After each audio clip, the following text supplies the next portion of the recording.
Matthieu chapitre 3, à partir du 7e verset, produisez donc du fruit digne de la repentance. Mais avant, il a dit, race de vipères, qui vous a donc appris à fuir la colère à venir. Là, Jean-Baptiste tient un discours dur et musclé devant les chefs religieux de l'époque, les pharisiens, les sadducéens et consorts. Alors, ils sont venus aussi pour se faire baptiser. La race des vipères détermine toutes les personnes méchantes. Quand ces personnes se mettent à parler, les paroles qui sortent de leur bouche, c'est des paroles destructrices. C'était le cas de ces chefs religieux, eux qui étaient appelés à être des modèles, remplis d'amour pour s'occuper des âmes du Seigneur. Qu'en est-il de nous aujourd'hui? Alors, ils viennent pour se faire baptiser.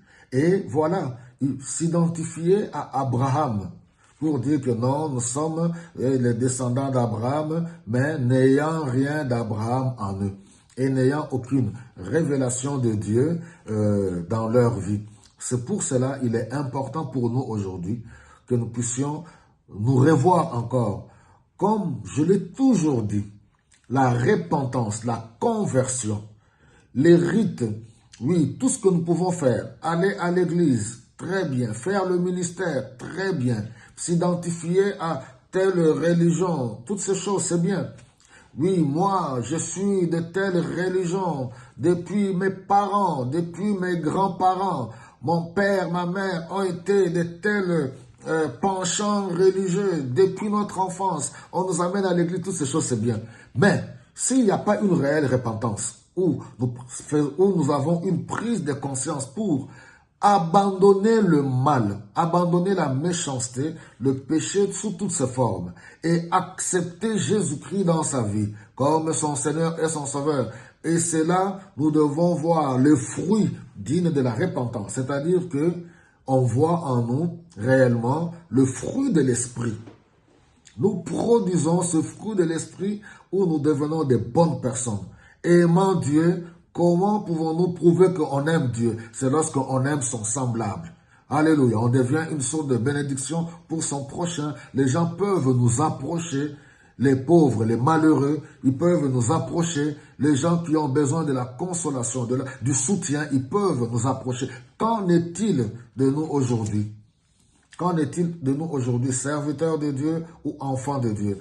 Que le Seigneur Jésus-Christ nous aide par le Saint-Esprit. Oui, on le reconnaîtra par le fruit. Il est tellement important que nous puissions produire les fruits qui prouvent que nous nous sommes convertis, que nous avons abandonné le mal et que nous sommes devenus de nouvelles personnes, de bonnes personnes sur qui la société peut compter. Est-ce que la société peut compter sur les hommes de Dieu aujourd'hui?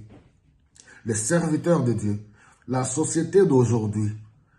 Quand je prends par exemple, oui, mon pays d'origine, le Congo, est-ce que mon pays, peut-on compter sur les hommes de Dieu? Peut-on compter sur les enfants de Dieu? Est-ce que nous produisons réellement des fruits dignes de la repentance? Le défi à relever, cela est valable pour vous, mes frères, cela est valable pour moi aussi. Que l'Esprit du Seigneur nous aide à être de ceux-là qui produisons le fruit digne de la repentance. Que Dieu vous bénisse.